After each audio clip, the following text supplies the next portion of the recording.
नमस्कार, मैं धीरेन्द्र और आप देख रहे हैं मिरर मीडिया। स्वागत है आपका जोहार झारखंड में। एक नजर बढ़ते हैं अब तक की सुर्खियों पर। राष्ट्रपति द्रौपदी मुर्मू का 2 दिवसीय झारखंड दौरा, रांची एयरपोर्ट परिसर की शुरू हुई जांच।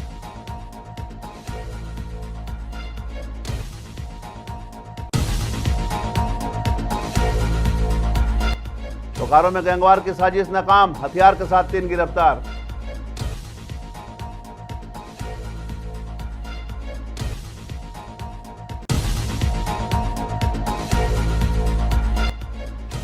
धनबाद में तेज रफ्तार स्कूटी सवार ने मारी टक्कर, छात्रा गंभीर रूप से घायल।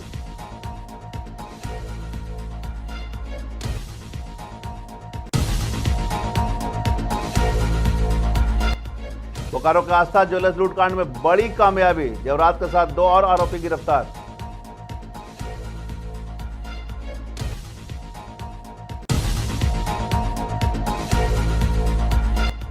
सीरम टोली फ्लाईओवर से अगवा नाबालिग रामगढ़ से बरामद, पिस्तौल लहराते भागे थे बदमाश।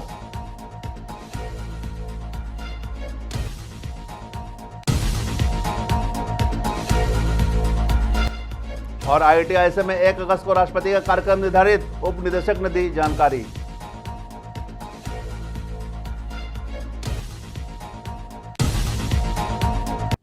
अब खबरें विस्तार से। राष्ट्रपति द्रौपदी मुर्मू 31 जुलाई से 2 दिवसीय झारखंड दौरे पर आ रही हैं। ऐसे में रांची में राष्ट्रपति के आगमन से पहले सुरक्षा के पुख्ता इंतजाम किए जा रहे हैं। एयरपोर्ट से लेकर राजभवन तक हाई अलर्ट है और शहर में नो फ्लाइंग जोन भी घोषित कर दिया गया है। रांची के बिरसा मुंडा एयरपोर्ट पर मंगलवार की सुबह से सुरक्षा एजेंसियों की हलचल तेज हो गई।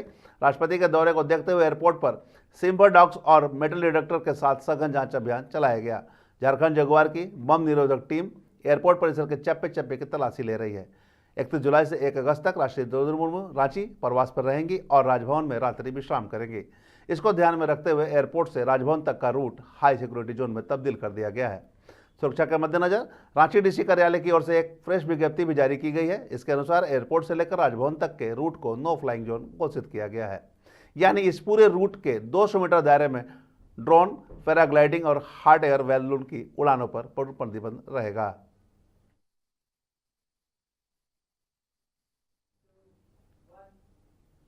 बोकारो के BS सिटी थाना क्षेत्र के सेक्टर 3 में वर्चस्व को लेकर 2 गुटों के बीच भिड़ंत का मामला सामने आया है। पकड़े गए आरोपियों के पास से देसी कट्टा, जिंदा कारतूस, धारदार भुजाली और बुलेट मोटरसाइकिल बरामद की गई है। गिरफ्तारी के बाद अभियुक्त का पैदल मार्च कराते हुए न्यायिक हिरासत में भेजा गया है। इस कार्रवाई के जरिए यह स्पष्ट संदेश दिया गया है कि अपराध करने वाला कोई भी व्यक्ति कानून के शिकंजे से बच नहीं सकता। जानकारी देते हुए बोकारो SP हरविंदर सिंह ने बताया कि झगड़े की सूचना मिलते ही पुलिस उपाधीक्षक आलोक रंजन के नेतृत्व में टीम मौके पर पहुंची थी। पुलिस को देखकर कई युवक भाग खड़े हुए, लेकिन पुलिस ने तत्परता दिखाते हुए मनु राय उर्फ मनु भूमियार और हर्षित कुमार को पकड़ लिया। थाना लाते समय 8 से 10 बाइक सवार युवक थाना गेट पर पहुंचे, जिन्हें संदेह के आधार पर रोका गया। इसी दौरान पुलिस ने मुकुल ठाकुर को भी पकड़ा। उसकी तलाशी में कमर से एक देसी कट्टा, लोडेड कारतूस और भुजाली बरामद की गई। पूछताछ में उसने स्वीकार किया है कि वह आरोपियों को छुड़ाने लेकर आया था, हथियार लेकर पहुंचा था। इनमें से एक आरोपी को पहले से ही आपराधिक इतिहास भी रहा है। यह वर्चस्व की लड़ाई थी और नया गैंग उभरने की कोशिश कर रहा था।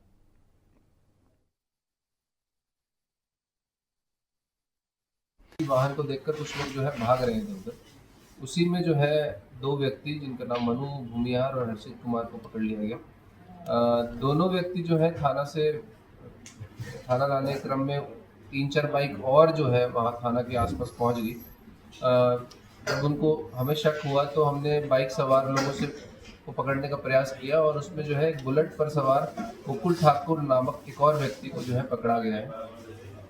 पकड़ाए व्यक्ति जो थे उनकी तलाशी ली तो मुकुल ठाकुर जो थे उनकी कमर से एक देशी कट्टा मिला है जो कि लोडेड था और जिंदा कारतूस मिला है, एक धारदार भुजाली मिली है। बेसिकली ये जो था 2 गुट में लड़ाई हुई थी और उसमें जब दूसरे गुट को हावी होते देखा गया तो ये जो पकड़ाए व्यक्ति हैं मनु भूमियार और रमन यादव, इनके द्वारा और अपने सहयोगियों को बुलाया गया था हथियार के साथ, ताकि जो है उनको के साथ कुछ बड़ी घटना को, किसी तरह की अप्रिय घटना को अंजाम देने का इनका पूरा प्लान था। तो काफ़ी त्वरित कार्रवाई इसमें।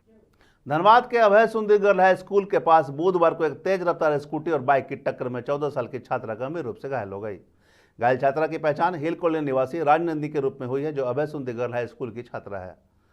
स्थानीयों के अनुसार राजनंदी स्कूल से छुट्टी के बाद सड़क पार कर रही थी, तभी झरिया निवासी युवक तेज रफ्तार में स्कूटी चलाते हुए सामने से आ रही बाइक में जा भिड़ा। टक्कर इतनी जबरदस्त थी कि स्कूटी और बाइक दोनों गिर पड़े और उसी दौरान बाइक छात्रा के पैर पर जा गिरी। छात्रा के चाचा मनीष शर्मा ने बताया कि हादसे के बाद मौके पर अफरा तफरी मच गई। स्थानीय की मदद से राजनंदी को तुरंत पास के एक निजी अस्पताल में भर्ती कराया गया है, जहां उसका इलाज जारी है। चिकित्सकों के मुताबिक उसके पैर में गंभीर चोट आई है और वह अभी निगरानी में है। घटना के बाद स्कूटी सवार युवक को भी चेहरे पर चोट लगी है। उसने हेलमेट नहीं पहन रखा था, जो चोट की वजह बना। परिजनों ने बताया कि हादसे की सूचना पुलिस को दे दी गई है। हालांकि पुलिस मौके पर नहीं पहुंच पाई थी। घायल छात्रा के परिवार की मांग है कि स्कूटी सवार के परिजन इलाज का खर्चा उठाएं। उसे छुट्टी हुआ, उसमें ये स्कूटी वाला एक बाइक वाले दोनों मिलकर हमारा भतीजी का पैर डैमेज कर दिया है। एक्सीडेंट हो गया, हॉस्पिटल में भेजे, खर्चा पानी देगा और क्या नहीं खर्च। राजनंदिनी स्कूल में सामने अब है सुंदरी में। हाँ घर जा रहे। कितना उम्र होगा उनका? 14 साल उम्र है। अभी क्या स्थिति है? उसका पैर डैमेज हो गया है। जो एक्सीडेंट किया उसका उम्र कितना होगा? जी एक्सीडेंट किया बच्चा वो 14 बरस का है। कहाँ से आया था? झड़िया का लड़का है। तेज रफ्तार में गाड़ी चला? हाँ तेज रफ्तार में गाड़ी था। स्कूटी बोकारो के चास थाना क्षेत्र के बाईपास रोड स्थित आस्था ज्वेलर्स में 23 जून को हुई 1.5 करोड़ रुपए की लूटकांड में पुलिस को एक और बड़ी सफलता हाथ लगी है। एसआईटी की ताजा कार्रवाई में पुलिस ने बिहार के वैशाली से रोनित राय और सीतामढ़ी से नवीन कुमार को गिरफ्तार किया है। इन दोनों की गिरफ्तारी से लूटकाट की कई कड़ियां अब साफ होती नजर आ रही है। गिरफ्तार नवीन कुमार के किराए के मकान से भारी मात्रा में लूटे गए जेवरात भी बरामद किए गए हैं। पुलिस के मुताबिक बरामद जेवरात में सोने जैसे दिखने वाले हार 3 पीस, कंगन 5 पीस, मंगलसूत्र 4 पीस, अंगूठी 5 पीस, कान की बाली 25 जोड़ी, चांदी जैसी दिखने वाली बिछिया 19 पीस और चांदी की तार शामिल है। इससे पहले पुलिस ने इस मामले में 6 अपराधियों को गिरफ्तार कर न्यायिक हिरासत में भेजा था। उनसे पूछताछ के बाद घटना में प्रयुक्त स्विफ्ट डिजायर कार, चोरी की मोटरसाइकिल, लुटे गए गहने और नकद भी बरामद हुई थी। जानकारी देते हुए बोकारो पुलिस अधीक्षक हरविंदर सिंह ने बताया कि बाकी फरार अपराधियों की गिरफ्तारी के लिए अभियान और तेज कर दिया गया है। पुलिस की नजर अब उन पर है जो अब तक पुलिस की पकड़ से बाहर हैं। जैसा कि आप जानते हैं कि 23/6 को चास मार्केट में एक आस्था ज्वेलर दुकान के यहाँ से शाम को लगभग 6 बजे के आसपास एक लूट की घटना घटित हुई थी, जिसमें कि पूर्व में भी जो है लगभग 6 से 7 व्यक्तियों को जो है गिरफ्तार करके न्यायिक अभिरक्षा में भेजा गया था और काफ़ी जो है उसमें बरामदगी भी हुई थी। पहले भी 23 पीस अंगूठी और 6 पीस हार, एक ब्रेसलेट और लगभग 13,000 नगद और एक आपकी डिज़ायर गाड़ी और एक हमारी मोटरसाइकिल भी बरामद हुई थी पूर्व। और मुख्य आरोपी रोनित राय और नवीन कुमार को जो है गिरफ्तार किया गया है और इनकी निशानदेही पर इस कांड में इस जो कांड में लूटी हुई सामग्री जो जेवरात है उसको नवीन कुमार जो दूसरे व्यक्ति हैं उनके किराए के मकान से बरामद किया गया है और बरामद सामान की अनुसंधान अभी जारी रहेगा और इसमें कार्रवाई होती रहेगी। आज भी मैं यही बोलता हूँ कि अभी भी अनुसंधान जो है पूरी फुल स्टॉप नहीं हुआ है, अभी आगे जारी है और संभवतः और कुछ इसमें सफलता प्राप्त होने की संभावना है। झारखंड पुलिस की तत्परता ने एक बड़ी साजिश को नाकाम किया है। रांची सिरमटोली फ्लाईओवर के पास बुधवार सुबह स्कूल जाते समय 11 वर्षीय छात्रा अगवा हुई थी।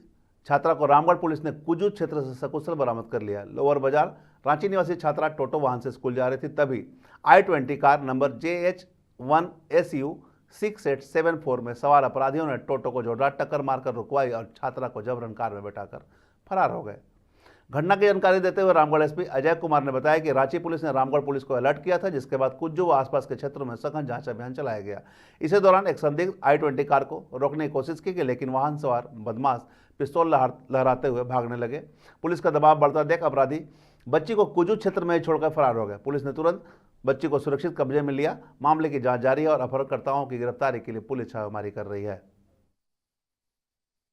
एक स्कूल वैन से एक बच्ची जा रही थी जो कि जिसके फादर का नाम आफ्ताब आलम है, जो कि चर्च रोड लोअर बाजार रांची के रहने वाले हैं। और बच्ची की वैन जब सिरमटोली फ्लाईओवर के ऊपर पहुंची, उसी समय बदमाशों की गाड़ी जिसका नंबर J01FU6874 है, उसने उस बच्ची की वैन को उसने टक्कर मारा और उसके बाद उससे दो बदमाश उतर के आए। उसने बच्ची को, जो 11 साल की बच्ची है, उसको किडनैप किया। किडनैप करके उस गाड़ी में उसको रखा और उसको फिर शहर से बाहर निकलने लगे। और इसका तुरंत रांची एसएसपी महोदय, रांची आईजी श्री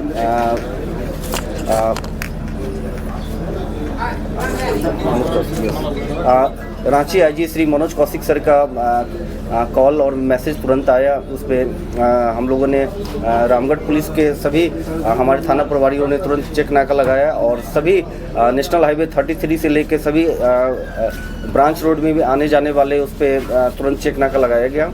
और इस मैसेज के तुरंत ही कुछ मिनटों के बाद हमारे मांडू थाना प्रभारी सदानंद जब नेशनल हाईवे 33 पे वो खड़े थे, तभी ये इस नंबर की गाड़ी 6874 नंबर की गाड़ी उसको आती दिखाई दी।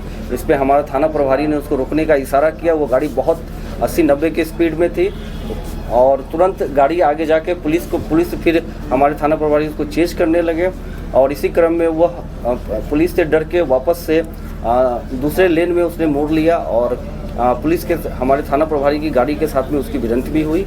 और जब थाना प्रभारी ने अपने हथियार निकाल कर उसको रोकने का इशारा किया तो भी वो बदमाश नीचे झुककर भागने लगे और बहुत तेज़ी से वो नेशनल हाईवे पे भाग के कुज्जू के श्री राम चौक के पास से वो टर्न लेकर और रिहायशी इलाके में प्रवेश किए और हमारे रामगढ़ पुलिस की दबिश से बच्ची को उन्होंने वहां छोड़ दिया और भाग के अभी किसी साइड इलाके में और जंगल तरफ भागे हैं। हमारे पूरी रामगढ़ की टीम उसको खोज रही है और जल्दी हम उन बदमाशों को निकाल लेंगे। कितनी की संख्या में होंगे? अब तक जो सूचना प्राप्त हो रही है उसमें 4 बदमाश थे जिन्होंने अपना चेहरा ढका हुआ था और वो बच्ची को किसी झारखंड से बाहर ले जाने की योजना। IIT में 1 अगस्त को राष्ट्रपति द्रौपदी मुर्मू के निर्धारित कार्यक्रम को लेकर उप निदेशक प्रोफेसर धीरज कुमार ने बुधवार को जानकारी दी। उन्होंने कहा कि राष्ट्रपति के आगमन को लेकर पूरी तैयारियां की जा चुकी है, अब बस अंतिम दौर में काम है, उसे देखा जा रहा है। कार्यक्रम को लेकर सभी एजेंसियों ने अच्छा काम किया है। उन्होंने आगे कहा कि राष्ट्रपति कुल 20 टॉपर स्टूडेंट को मेडल सौंपेगी, इसके बाद अन्य अतिथि बाकी टॉपर को मेडल सौंपेंगे। बता दें कि राष्ट्रपति के आगमन को लेकर DC SSP ने भी सुरक्षा व्यवस्थाओं का जायजा लिया था।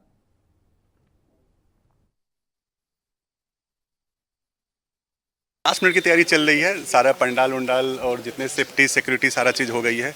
बच्चे आना कैंपस में आना चालू कर दिए हैं और अब बस मौसम का इंतजार है, मौसम हमको साथ दे दे कोई दिक्कत नहीं होगी, बाकी सब तैयारी हो गई है। कितने लोगों को मेडल देना है? मेडल जो है 33 बच्चे हैं जो गोल्ड मेडलिस्ट हैं हमारे, और उसके अलावा जो बच्चे बच रहे हैं 26 के आसपास, 27 के आसपास बच्चे जो सिल्वर मेडलिस्ट हैं हमारे, वो सारे बच्चों को गोल्ड मेडल और सिल्वर मेडल दिया जाएगा। फर्स्ट हाफ और सेकेंड हाफ दोनों में ये मेडल की देने की व्यवस्था रहेगी। राष्ट्रपति के हाथों कितने लोगों को? 20 बच्चों का राष्ट्रपति महोदया के हाथ से परमिशन आया है। 20 बच्चों को राष्ट्रपति महोदया अपने हाथों से मेडल प्रदान करेगी, जिसमें गोल्ड मेडल होगा और इंस्टीट्यूट का प्रेसिडेंट मेडल होगा उनको। वो बस लास्ट मिनट की जो छोटे मोटे जो प्रिकॉशनरी मेजर्स है उसको, और एक छोटा सा उनका ये भी हुआ है, वॉक थ्रू भी हुआ है कि किस तरफ से मैडम जा रही हैं, किस तरफ से बाकी डिग्नेटरी जा रहे हैं, वो सब का। एंड देन उनके जो हमारी रोविंग रूम का क्या सिचुएशन है, ग्रीन रूम का क्या सिचुएशन है, उस सबको देखने के लिए गेस्ट हाउस में किसी व्यवस्था है उसको उन्होंने लास्ट मिनट की तैयारी को देख रहा है उन्होंने। जो 1250 बच्चे हमारे ऑलरेडी कंफर्म्ड हैं अभी, जो कि डिग्री लेंगे इस 45वां कन्वोकेशन में। 1800 प्लस बच्चों को हम डिग्री दे रहे हैं total in absentia and including in physical presence. सबके छात्र के साथ पेरेंट्स, हमने पेरेंट्स को भी इनवाइट किया है, छात्र के साथ पेरेंट्स भी आ रहे हैं और उनके लिए खाने पीने की व्यवस्था हमने यहीं कैंपस में किया हुआ है। रहने के लिए बच्चों की व्यवस्था भी हमने कैंपस में रहने के लिए किया हुआ है। तो सर सभी अभिभावक भी उस समय शामिल होंगे कार्यक्रम में। फर्स्ट हाफ का जो कार्यक्रम है जिसमें जो मेडलिस्ट हैं, मेडलिस्ट के सारे अभिभावक को हमने रिक्वेस्ट किया कि आप शामिल हो। सेकेंड हाफ के कार्यक्रम में हमने लाइव भी रखा हुआ है, तो हमारा पैनमैन और GJLT में लाइव चलता रहेगा, depending on the seat ability का है। कुछ पेरेंट्स जो फर्स्ट कम फर्स्ट सर्व में जो पेरेंट्स होंगे उनको अलाउ करेंगे और बाकी पेरेंट्स वो लाइव। बोकारो के सेक्टर 12 से स्थित चौधरी चरण सिंह पूजा मैदान में बुधवार को भूमि पूजन के साथ जन्माष्टमी पूजा 2025 की तैयारी की शुरुआत हो गई। अध्यक्ष कृष्ण कुमार यादव ने बताया कि इस बार का पंडाल पहले से और भव्य बनेगा। इसके साथ ही इसमें आकर्षक मूर्तियां स्थापित की जाएगी। सुरक्षा के लिए अनुमंडल अधिकारी और थाना से अनुमति ली गई है। मेले में वॉलंटियर की भी तैनाती की जाएगी। श्री कृष्ण जन्माष्टमी महोत्सव चौधरी चरण सिंह मोड़ 12C में मनाया जा रहा है। फिर और क्या है पंडाल और मूर्ति का क्या है और विशेष? पंडाल का साइज 60 बाई 30। मूर्ति हाँ, और मूर्ति अच्छा पेंटर संतोष के अनुसार मूर्ति का निर्माण होगा। हाँ, निर्माण हो रहा है। अच्छा, और इसके निर्माणकर्ता पाल जी हैं 50। और मेला को लेकर क्या क्या है यहाँ पे? बताओ। मेला में खेल तमाशा, मीना बाजार, झूला। रक्षाबंधन का पावन पर्व नजदीक आते ही बहनों का स्नेह और प्यार उमड़ने लगा है। इस भावना को जीवंत करते हुए बुधवार को सखी बहनपा मैथिलानी समूह धनबाद इकाई की बहनों ने देश की रक्षा में तैनात वीर जवानों को राखी भेजी। यह राखियां राजस्थान पाकिस्तान बॉर्डर स्थित सूरतगढ़ के सैनिकों के लिए भेजी गई। समूह की महिलाओं ने धनबाद स्थित पार्सल कार्यालय के पास पोस्ट ऑफिस में पहुंचकर रक्षाबंधन के इस पवित्र प्रतीक को रवाना किया। उन्होंने बताया कि हर वर्ष की तरह इस वर्ष भी राखी के साथ बहनों का स्नेह, शुभकामनाएं और देश के रक्षकों के प्रति सम्मान पत्र के रूप में भेजा गया है। हमारे लिए सिर्फ धागा नहीं, एक भावना है जो सीमाओं पर तैनात हर जवान की को यह एहसास दिलाता है कि देश की हर बहन उसके साथ है।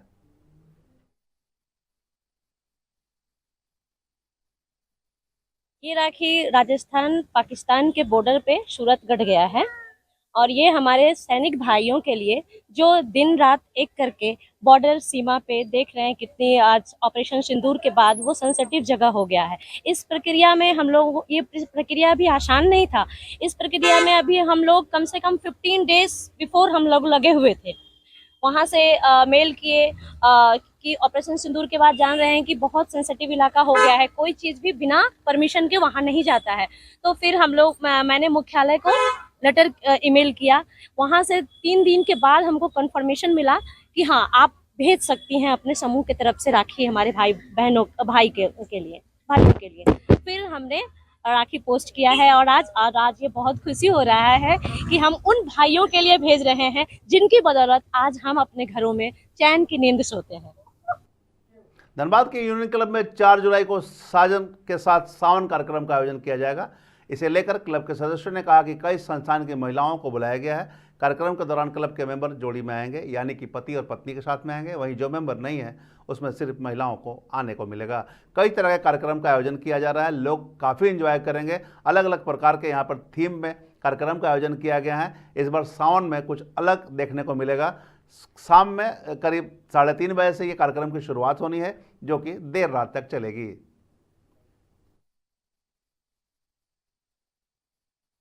हम सावन विद साजन, क्योंकि कोई भी त्योहार औरतों की जिंदगी में साजन के बिना तो सूना है, तो इसलिए सावन तो मस्ती भरा रोमांटिक त्योहार है, तो साजन के साथ होना चाहिए। इसलिए हमने ये थीम रखा है कि सावन विद साजन, कि कोई भी जैसे है ना कि चूड़ी मजा ना देगी, कंगन मजा ना देगा, तेरे बगैर सावन मजा ना देगा। तो यही सोच के हमने रखा है। तो उसमें हम एक तो जितने भी हमारे क्लब के बच्चे हैं या मेंबर्स हैं, लेडीज हैं, जेंट्स हैं, इसके अलावा जो बाहर के भी लोग हैं जो जिनको मंच नहीं मिलता उनको भी मंच देना चाहते हैं, उनको भी हमने आमंत्रित किया है कि वो आके कार्यक्रम दे सकते हैं।